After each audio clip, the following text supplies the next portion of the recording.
জিবরাইল আলাইহিস সালাম রাসূলুল্লাহ সাল্লাল্লাহু আলাইহি ওয়াসাল্লামকে বললেন, ইয়া রাসূলুল্লাহ, এবার আপনি যান। বলে, কেন আপনি যাবেন না? জিবরাইল আলাইহিস সালাম বললেন, ইয়া রাসূলুল্লাহ, যাওয়া সম্ভব না। বলে, কেন আপনি যাবেন না? জিবরাইল আলাইহিস সালাম বললেন, এখান থেকে আমি আর উপরে যাওয়া আমার পক্ষে সম্ভব হবে না। আগার এক সরেমু ইয়াদার তারকুরাম পরুগে তাজাল্লি বসুদাদ পরাম। জিবরাইল আলাইহিস সালাম বললেন, ইয়া রাসূলুল্লাহ, আমি যদি এখান থেকে আর উপরে দিয়ে একটু মাত্র চেষ্টা করি, আল্লাহ পাক রব্বুল আলামিনের নূরের তাজাল্লিতে আমি জিবরাইল জ্বলে পুরো স্থায়ী হয়ে যাব। আমি আল্লাহ তাআলার নূরের তাজাল্লিতে জ্বলে পুরো স্থায়ী হয়ে যাব, আমার আর এখান থেকে ওঠা সম্ভব নয়। ওইখানে যাওয়ার পরে, সিদরাতুল মুনতাহায় যাওয়ার পরে রাসূলুল্লাহ সাল্লাল্লাহু আলাইহি ওয়াসাল্লাম জিবরাইল আলাইহিস সালামকে তার নিজস্ব আকৃতিতে দেখেছেন। ওয়ালাকাদ রাআহু নাযলাতান উখরা ইনদা সিদরাতিল মুনতাহা ইনদাহা জান্নাতুল মাওয়া। আল্লাহ পাক রব্বুল আলামিন বলেন, সিদরাতুল মুনতাহায় তিনি তাকে আবার দেখেছেন, এখানে রয়েছে বসবাসের জান্নাত। কোথায় দেখেছেন? সিদরাতুল মুনতাহায় রাসূল সাল্লাল্লাহু আলাইহি ওয়াসাল্লাম জিবরাইল আলাইহিস সালামকে আবার দেখেছেন। তার মানে তার আগে একবার দেখেছেন। হ্যাঁ, তার আগে একবার দেখেছেন, সিদরাতুল মুনতাহায় গিয়ে আবার দেখেছেন। প্রথমবার কোথায় দেখেছেন? হেরা গুহায়, যেদিন সর্বপ্রথম কোরআন কারীম নাযিল হয়েছিল। ইকরা বিসমি রাব্বিকাল্লাযী খালাক খালাকাল ইনসানা মিন আলাক ইকরা ওয়া রাব্বুকাল আকরাম আল্লাযী আল্লামা বিল কলম আল্লামাল ইনসানা মা লাম ইয়ালাম। এই পাঁচটি আয়াত যেদিন নাযিল হয়েছিল হেরা গুহায়, ওই দিন রাসূল সাল্লাল্লাহু আলাইহি ওয়াসাল্লাম জিবরাইল আলাইহিস সালামকে তার নিজস্ব আকৃতিতে দেখেছেন। দ্বিতীয়বার আবার দেখেছেন সিদরাতুল মুনতাহার মধ্যে যেদিন মেরাজে গিয়েছিলেন। সুবহানাল্লাহ। জিবরাইল আলাইহিস সালাম বলছেন, ইয়া রাসূলুল্লাহ, এবার আপনি যান। রাসূলুল্লাহ সাল্লাল্লাহু আলাইহি ওয়াসাল্লাম একা একা চলতেছে, নিস্তব্ধ এলাকা, নিরিবিলি এলাকা, সঙ্গী নাই, সাথী নাই, সঙ্গীবিহীন রাসূলুল্লাহ সাল্লাল্লাহু আলাইহি ওয়াসাল্লাম অত্যন্ত দূরত্বের পর দূরত্ব রাস্তা তিনি অতিক্রম করতেছেন।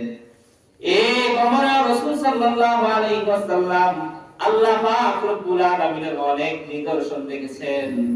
বড় বড় পাহাড়, বড় বড় এলাকা রাসূল সাল্লাল্লাহু আলাইহি ওয়াসাল্লাম অতিক্রম করলেন। এই সফরে রাসূলুল্লাহ সাল্লাল্লাহু আলাইহি ওয়াসাল্লাম হযরত আজরাইল আলাইহিস সালামকে দেখেছেন। এই সফরে রাসূল সাল্লাল্লাহু আলাইহি ওয়াসাল্লাম হযরত ইসরাফিল আলাইহিস সালামকে দেখেছেন। তাদের সাথে কথা হয়েছে, লম্বা চড়া কথা। ইসরাফিল আলাইহিস সালামকে দেখেছেন। তারপর রাসূল সাল্লাল্লাহু আলাইহি ওয়াসাল্লাম যাইতে যাইতে এমন এক জায়গায় পৌঁছে গেছেন যেখানে মানুষ আছে বলে মনে হচ্ছিল না। রাসূলুল্লাহ সাল্লাল্লাহু আলাইহি ওয়াসাল্লাম ভীত হয়ে গেছেন, একটু বিচলিত হয়ে গেছেন।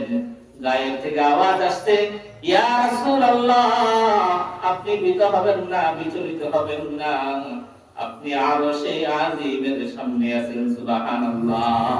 দয়াময় আল্লাহ আপনার সামনে আছেন, আপনি যা কিছু হাদিয়া পেশ করার আপনি তা হাদিয়া পেশ করুন। রাসূলুল্লাহ সাল্লাল্লাহু আলাইহি ওয়াসাল্লাম চিন্তিত হয়ে গেছেন, কি জিনিস হাদিয়া পেশ করবেন, কোন জিনিস হাদিয়া দিলে, কি হাদিয়া দিলে তার প্যারা মাহবুব সন্তুষ্ট হবে, কি দিয়ে তাকে সন্তুষ্ট করা যাবে। তিনি তো ধনী, তিনি তো গরীব, আল্লাহুল গনি ওয়া আনতুমুল ফুকারা। আল্লাহ হচ্ছে ধনী, তোমরা হচ্ছে ফকির, তোমরা হচ্ছে ফকির। আল্লাহ তো আরশ আজিমের মালিক, লৌহ কলমের মালিক, আসমান জমিনের মালিক, দুনিয়ার সমস্ত জলভাণ্ডারের মালিক একমাত্র আল্লাহ। যে আল্লাহ এত কিছুর মালিক, সে আল্লাহকে কোন জিনিস খুশি করা যাবে? এই চিন্তা করতে করতে রাসূলুল্লাহ সাল্লাল্লাহু আলাইহি ওয়াসাল্লাম সিজদায় পড়ে গেছেন। সিজদায় পড়ে যাওয়ার সাথে সাথে তার জবান থেকে বাইর হয়ে গেল আত্তাহিয়াতু লিল্লাহি ওয়াস সালাওয়াতু ওয়াত তাইয়্যিবাত। সমস্ত প্রশংসা, সকল ইবাদত সবগুলো রব্বুল আলামিনের জন্য। আল্লাহ পাক রব্বুল আলামিন তার প্যারা হাবিবের মুখ থেকে এত সুন্দর বাণী শোনার পরে রাসূলুল্লাহ সাল্লাল্লাহু আলাইহি ওয়াসাল্লামকে আল্লাহ পাক রব্বুল আলামিন সালাম জানাইলেন। কি জানাইলেন? সালাম জানাইলেন, আসসালামু আলাইকা আইয়ুহান নাবিয়্যু ওয়া রাহমাতুল্লাহি ওয়া বারাকাতুহু। আল্লাহ তাআলা বলেন, হে রাসূল, আপনার উপর শান্তি বর্ষিত হোক, আপনার উপর রহমত বরকত বর্ষিত হোক। প্যারা নবী সাল্লাল্লাহু আলাইহি ওয়াসাল্লাম, উম্মতের দরদি নবী, মায়ের কান্ডারি নবী, তিনি দেখলেন রহমত বরকত শান্তির দোয়া শুধু তার দিকে করা হয়েছে। উম্মতের প্রতি উম্মতের ভালোবাসায় রাসূলুল্লাহ সাল্লাল্লাহু আলাইহি ওয়াসাল্লাম ব্যাকুল হয়ে গেছেন। রাসূলুল্লাহ সাল্লাল্লাহু আলাইহি ওয়াসাল্লাম প্রত্যুত্তরে বললেন, আসসালামু আলাইনা ওয়া আলা ইবাদিল্লাহিস সালিহিন। এই শান্তি, এই রহমত বরকত শুধু আমার একার জন্য নয়, আমাদের সকলের জন্য। আল্লাহ পাক রব্বুল আলামিনের সমস্ত নেককার বান্দা বান্দীদের জন্য। সুবহানাল্লাহ। মুহতারাম হাজিরিন, মানুষ যখন তার প্রিয়জনের সাথে মিলিত হয় তখন তার মা বাবার কথা বলে যায়, সন্তান সন্ততির কথা বলে যায়, নিজের প্রিয়তম স্ত্রীর কথা বলে যায়। কিন্তু দয়ার নবী, মায়ের নবী, তার এমন পরম চাওয়া পাওয়ার মুহূর্তে তিনি উম্মতকে বলে নাই, দুয়ার মধ্যে উম্মতকেও শামিল করে নিয়েছেন। সেজন্য রাসূল সাল্লাল্লাহু আলাইহি ওয়াসাল্লাম বলেছেন, লা ইউমিনু আহাদুকুম হাত্তা আকুনা হাব্বা ইলাইহি মিন ওয়ালিদিহি ওয়া ওয়ালাদিহি ওয়ান নাসি আজমাইন। রাসূলুল্লাহ সাল্লাল্লাহু আলাইহি ওয়াসাল্লাম বলেন, ততক্ষণ পর্যন্ত তোমরা প্রকৃত মুমিন হইতে পারবে না যতক্ষণ না পর্যন্ত আমি নবীকে তোমাদের মা বাবা, তোমাদের সন্তান সন্ততি, তোমাদের প্রিয় বস্তু এবং তোমাদের জানের চাইতেও আমি নবীকে বেশি ভালো না বাসবে, ততক্ষণ পর্যন্ত তোমরা প্রকৃত মুমিন হইতে পারবে না।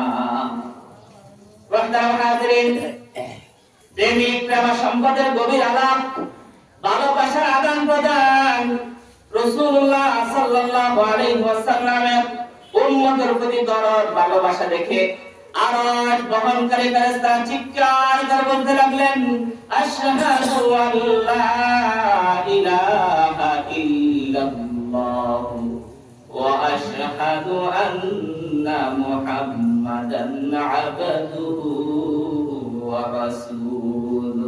আমি সাক্ষ্য দিতেছি আল্লাহ ছাড়া আর কোনো মাবুদ নাই।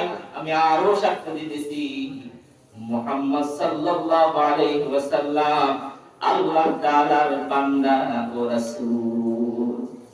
মুহতারাম হাজিরিন, রাসূলুল্লাহ সাল্লাল্লাহু আলাইহি ওয়াসাল্লামের সেই মেরাজের ঘটনাকে স্মরণে করে রাখার জন্য আল্লাহ পাক রব্বুল আলামিন কিয়ামত পর্যন্ত আনেওয়ালা সমস্ত উম্মতের জন্য নামাজের মধ্যে এই আত্তাহিয়াতু পড়াকে ওয়াজিব করে দিয়েছেন। সুবহানাল্লাহ।